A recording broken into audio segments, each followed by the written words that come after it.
Halo,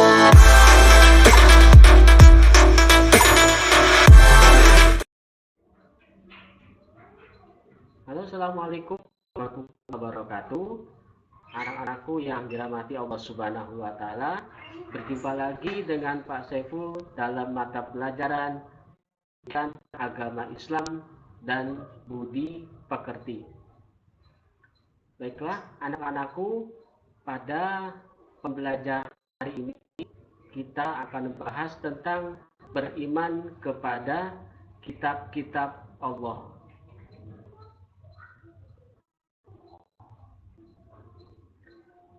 Anak-anakku yang Bapak cintai, adapun tujuan pembelajaran pada pertemuan hari ini, yang pertama ialah menjelaskan tentang makna beriman kepada kitab-kitab Allah. Kedua, menjelaskan tentang dalil-dalil iman kepada kitab-kitab Allah. Dan ketiga, mendeskripsikan bentuk perilaku iman kepada kitab-kitab Allah Subhanahu wa Ta'ala. Dan yang terakhir ialah mengimplementasikan perilaku iman kepada kitab-kitab Allah Subhanahu wa Ta'ala. Baiklah, anak-anakku mati Allah Subhanahu wa Ta'ala, adapun nama-nama kitab yang Allah turunkan, yang pertama ialah kitab yang diturunkan kepada Nabi Musa alaihi salam, dan yang kedua ialah kitab Zabur yang diturunkan kepada Nabi Daud alaihi salam, dan yang ketiga kitab Injil yang diturunkan kepada Nabi Isa alaihi salam, dan yang terakhir ialah Al-Quran diturunkan kepada Nabi Muhammad SAW sebagai penutup penyempurna dari kitab-kitab sebelumnya.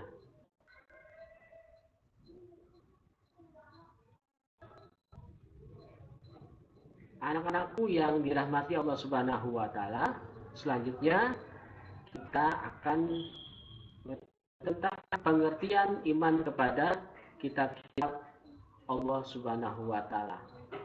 Pengertian iman secara artinya ialah percaya atau meyakini, sedangkan pengertian iman kepada kitab-kitab Allah ialah mempercayai dengan sepenuh hati bahwa Allah Subhanahu wa Ta'ala telah menurunkan beberapa kitab kepada para rasulnya sebagai panutan petunjuk kepada umat manusia menjalankan kehidupannya sehari-hari dan bisa menjadikan pedoman hidup di dunia maupun di akhirat.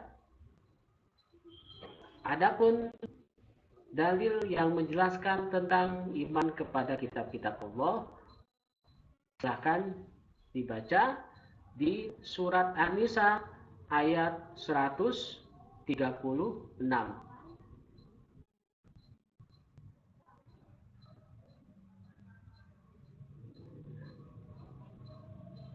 Anak-anakku yang dirahmati Allah Subhanahu wa Ta'ala, adapun kandungan kitab-kitab Allah Subhanahu wa Ta'ala, yang pertama kandungan kitab Taurat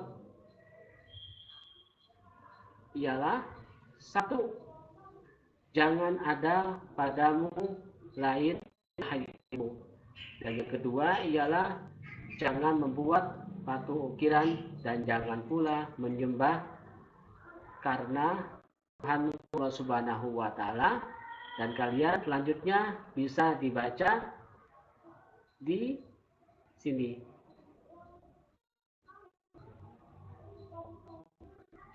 Kandungan kitab Allah yang kedua ialah kitab Zabur.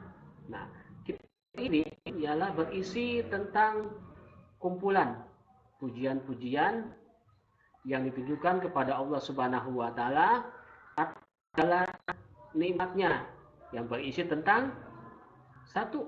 Zikir, doa, dan yang ketiga nasihat, dapat hikmah. Dan adapun dalil yang menjelaskan tentang kandungan dari kitab Zabur, kalian bisa lihat di surat Al-Isra 100 ayat 55. Kandungan kitab-kitab Allah yang ya, kitab Injil.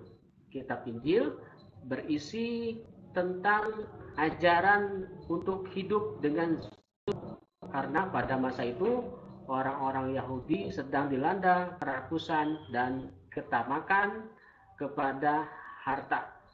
Ada yang menjelaskan tentang kandungan dari kitab Injil, kalian bisa lihat di surat Al-Maidah ayat 46 di bawah ini. Yang terakhir ialah kandungan dari kitab suci Al-Quran, kitab sebagai penutup dan penyempurna dari kitab-kitab sebelumnya sebagai petunjuk dari Allah Subhanahu wa Ta'ala untuk umatnya.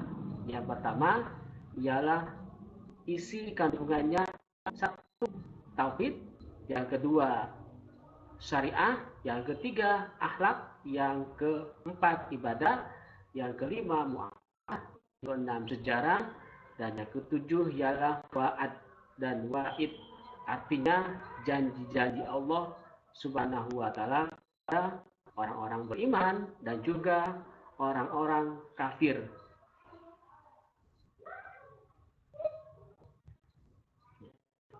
Ya, anak-anakku yang dirahmati Allah Subhanahu wa Ta'ala, adapun kitab Allah yang kandungannya ialah satu, suhuf. Suhuf itu ialah kumpulan wahyu Allah bentuk lembaran-lembaran terpisah. Itu adalah wahyu-wahyu Allah. Yang pertama ialah tadi suhuf.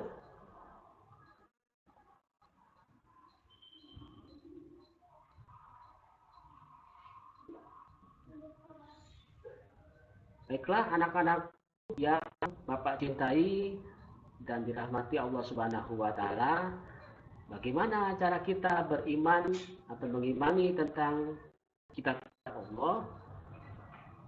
Yang pertama ialah meyakini kitab-kitab suci yang diturunkan dari Allah Subhanahu wa Ta'ala dan mempercayai nama-nama kitab-kitab suci yang diketahuinya. Silakan kalian baca di bawah ini tentang tata cara beriman kepada kitab-kitab Allah dan juga dalil yang menjelaskan tentang iman kepada kitab-kitab surat Al-Baqarah yang ada di bawah ini.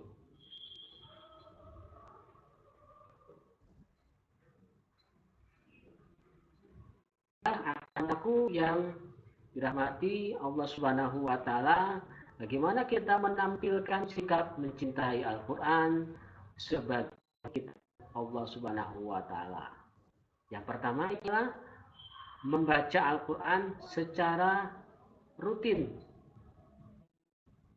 Dalam kegiatan sehari-hari, kita wajib membaca Al-Quran yang merupakan sebagai pedoman hidup kita di dunia maupun di akhirat. Dan yang kedua, memahami isi Al-Quran. Dan yang ketiga, mengamalkan dalam kehidupan sehari-hari. Oke, terima kasih anak-anakku pada pertemuan hari ini. Nanti kita berjumpa lagi minggu depan. Jangan lupa like, comment, and subscribe video pembelajaran tentang iman kepada kitab-kitab Allah Subhanahu wa Ta'ala. Dan jangan lupa like, comment, dan subscribe juga dan disimpan. Oke, assalamualaikum warahmatullahi wabarakatuh.